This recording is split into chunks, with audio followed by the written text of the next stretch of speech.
ओम ब्रह्मणे नमः, ब्रह्मदेवाय नमः, ब्रह्मतत्वाय नमः, ब्रह्मशक्ति नमः, सद्गुरुदेवाय नमः।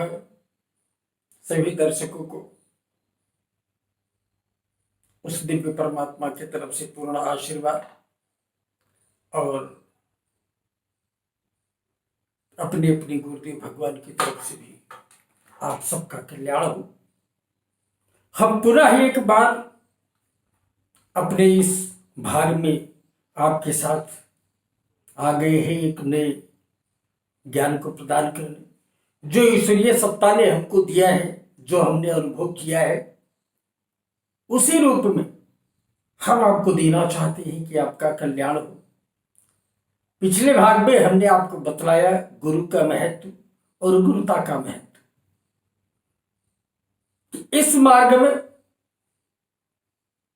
बहुत ही आवश्यक है गुरु, क्योंकि ये मार्ग बड़ा कठिन मार्ग है, तीक्ष्ण मार्ग, धारदार मार्ग है। इसमें जरा सा भी हम भक्ति मार्ग तो बड़ा आसान होता है। भक्ति मार्ग में तो लिखा है कि भाव को भाव अनख आलसम नाम जपत मंगल दिश दसम। भक्ति मार्ग में भाव से, कुभाव से, आलस्य से, बिना मन से यदि आप उस परमात्मा का नाम लेते हैं, उसका चिंतन करते हैं, तो वो आपकी सुनता है। लेकिन वो हमारी सुनता है ना, वो हम देख पाते हैं। हम कहते हैं महसूस तो हुआ, अनुभव तो हुआ, लेकिन वो विज्ञान में परिवर्तित नहीं होता है। लेकिन ये ध्यान और तंत्र का मार्ग ऐसा है कि इसमें यह अध्यात्म विज्ञान में परिवर्तित होता है। अध्यात्म यदि अदृश्य है, एक नाम है, एक चर्चा है, तो अध्यात्म का चमत्कार, अध्यात्म की क्रियाएं, यही विज्ञान होती है, क्योंकि ये सामने होती है। यदि आप गुरु के नजदीक जाएंगे तो सर्वप्रथम जब वो आपको साधना में उतारेगा तो कहेगा कि संसार के अंदर साधना में उतरने के लिए सबसे पहले शक्ति है वो हमारा मन है। मन को कंट्रोल करना है, मन को साधना है। एक साधे सब सधे, सब साधे सब जाए। और मन ही हमारे शरीर के अंदर एक ऐसी प्रबल शक्ति है, मन ही एक ऐसा तत्व है जो परमात्मा के पास दूसरी ऊर्जावान शक्ति है।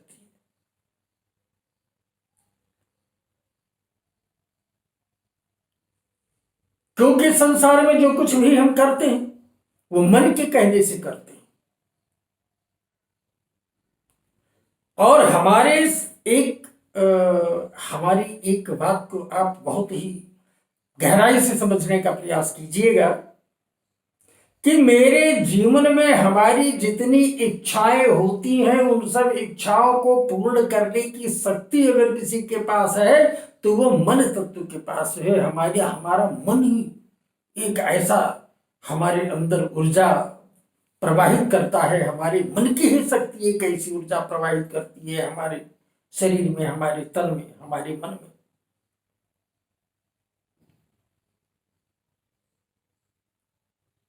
कि हमारी इच्छाओं की पूर्तियां होती हैं संसार में हमें कष्ट क्यों होता है? जब हमारे मन की इच्छा पूर्ण नहीं होती है, हमारे सपने टूट जाते हैं, बिखर जाते हैं, हम जो करना चाहते हैं जीवन में वो नहीं हो पाता है,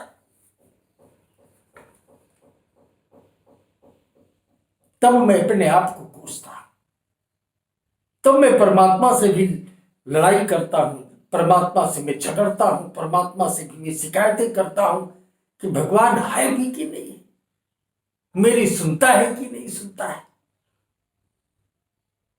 तो इसको जानने के लिए समरांगण में आना होगा, युद्ध क्षेत्र में आना होगा। ये एक युद्ध है।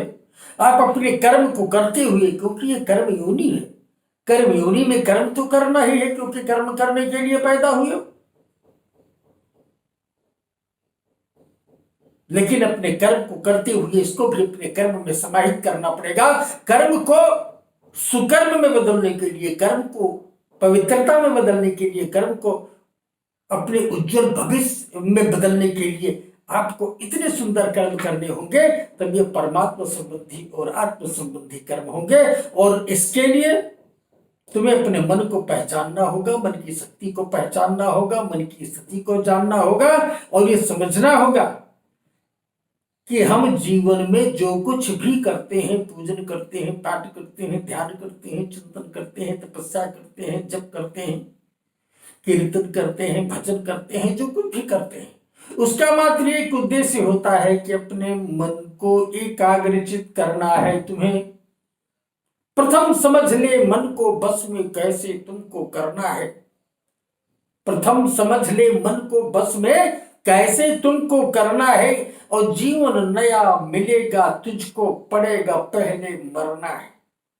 नया जीवन प्राप्त करने के लिए पहले तुम्हें मृत्यु को प्राप्त होना पड़ेगा। और मनुष्य को तो मृत्यु प्रतिदिन आती है। सोना और मरना एक जैसा ही होता है। संसार कहता है जब हम सो जाते हैं तो समझ लो हम मृत्यु की आगोश में हैं। अगर जागृत हो गए तो परमात्मा की कृपा है, यदि हम जागृत नहीं हुए तो मृत्यु की आगोश में हैं। और ये जिंदगी भी हमारी मृत्यु की धरोहर है।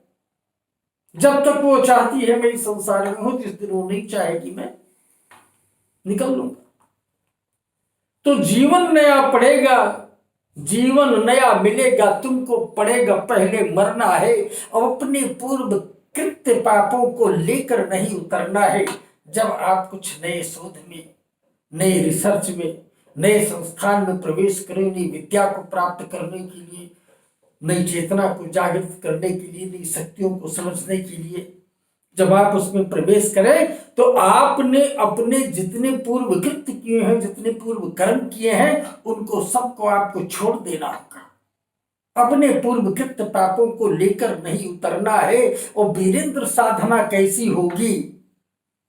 यदि तुम्हें यहां पर डरना है, यदि इस क्षेत्र में आने से आपको डर लगता है, भय लगता है, तो आपको साधना नहीं होगी, आप साधना नहीं कर सकते। इसलिए मैं आपको यह बतलाना चाहता हूं कि आप निडर होकर के इस योग की साधना में, स्वजागृति की साधना में, आत्म जागृति की साधना में, शक्ति जागरण की साधना में, ऊर्जा जागरण की साधना में प्रवेश करें।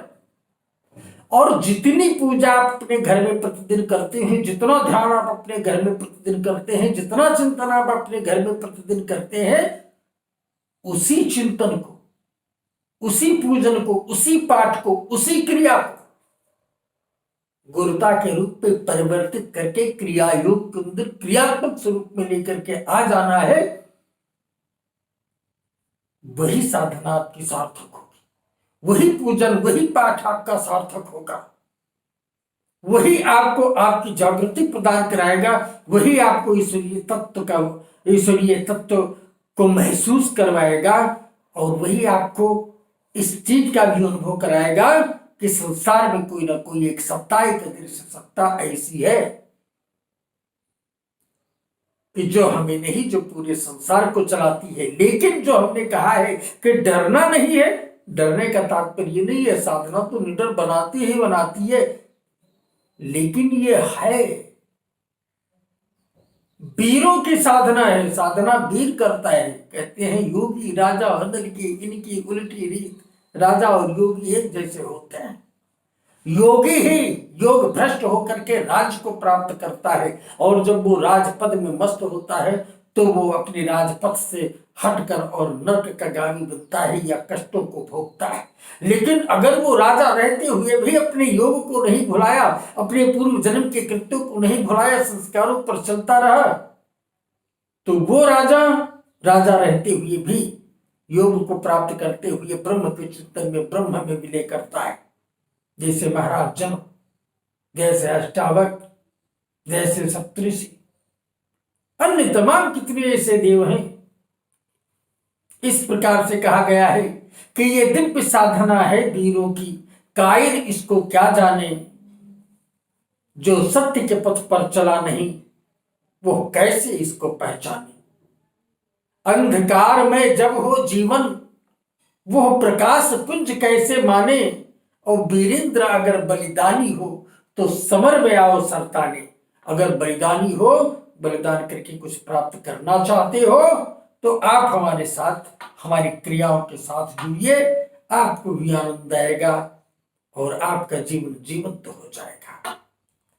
हम आपसे यही कहना चाहते हैं कि हम प्रतिदिन एक कदम आगे लेते जाएंगे।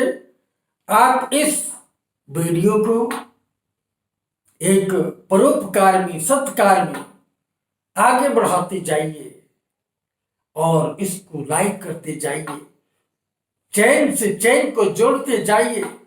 हमारे भी आनंद की सीमा नहीं रहेगी, हमें भी आनंद आएगा और आपको भी आनंद आएगा।